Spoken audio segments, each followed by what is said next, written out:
Opa, e aí galera, beleza? Hoje eu vou falar sobre o que é ISO e como ele funciona na sua câmera. Gente, ISO nada mais é que o número que determina o quão sensível vai ser a luz no seu sensor. Ou seja, se ele vai perceber, se ele vai receber muita luz ou pouca luz. Ou seja, se eu usar um ISO baixo, o nosso sensor ele vai ser pouco sensível à luz. Se eu usar um ISO muito alto, ele vai ser muito sensível à luz. A real pergunta é, como que eu sei se o ISO ele é baixo ou se ele é alto?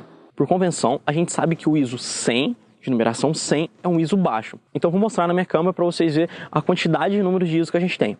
Então, pessoal, olha só, a minha câmera que é profissional, ela vai de low, que é 50, e vai subindo até 6.400, H1 e H2, que no caso seria 12.000 e 24.000. Importante a gente entender, pessoal, que é o seguinte, a minha câmera que ela é profissional, ela não vai ter tanta interferência em relação ao ISO. Mesmo em ISOs altos eu vou ter uma boa qualidade. Em câmeras de entrada, provavelmente, em ISO 800 você já vai perceber uma diferença muito grande na granulação do ISO. Então vamos entender, quando a gente coloca o ISO 100, eu estou falando para a minha câmera o seguinte, olha, aqui tem muita luz, então eu não preciso que você force o meu sensor, deixando ele mais sensível à luz. E à medida que a gente vai perdendo luz, que o ambiente tem menos luz, ou que eu tenho uma qualidade de luz ruim, eu aumento esse ISO. Então você pode observar que quando você vai fotografar uma balada, ou quando você vai fotografar à noite, o seu ISO tende a ser mais alto, que é para você ter uma maior recepção, para você ter uma maior percepção e sensibilidade de luz na sua câmera. Um exemplo muito claro disso é quando você está numa festa e então você tira uma foto. Você percebe que a sua câmera ela fica mais sensível à luz.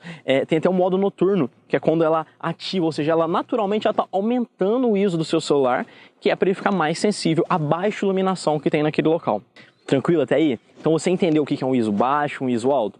Só que é importante a gente entender que quais são as consequências de um ISO baixo e quais são as consequências de um ISO alto. Porque acontece que quando eu comecei a fotografar, todos os fotógrafos falavam assim, não usa ISO alto, não usa ISO alto. Isso era muito chato, porque eles falavam não usa ISO alto e eu não sabia o porquê. Então hoje eu vou ensinar para vocês o porquê de se usar um ISO mais baixo e quais são as consequências. Acontece que o ISO está diretamente relacionado com a qualidade da imagem. Então quanto mais baixo possível for o nosso ISO, mais você vai ter uma foto de melhor qualidade, ou seja, ela vai estar mais nítida, os grãos dela vai ser menor. Então, à medida que você vai aumentando muito o ISO da sua imagem, ela vai tendo uma espécie de grão, vai ficando meio granulado a sua foto. Em algumas câmeras mais modernas isso não acontece, a minha que é profissional isso não acontece, mas você vai ter essa percepção maior numa câmera amadora. Então eu vou colocar aqui no vídeo agora uma foto com o ISO baixo e uma foto com o ISO alto e você vai conseguir comparar. São as mesmas imagens aproximadamente no mesmo local. Aí você vai ter certeza da diferença que causa o ISO alto e o ISO baixo. Então, pessoal, só recapitulando, o ISO nada mais é que o número que determina o quão sensível vai ser o nosso sensor na luz. Só isso.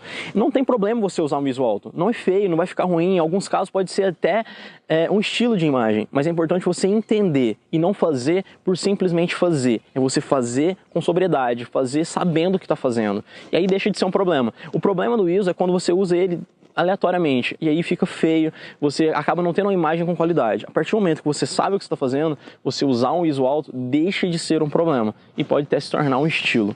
Legal?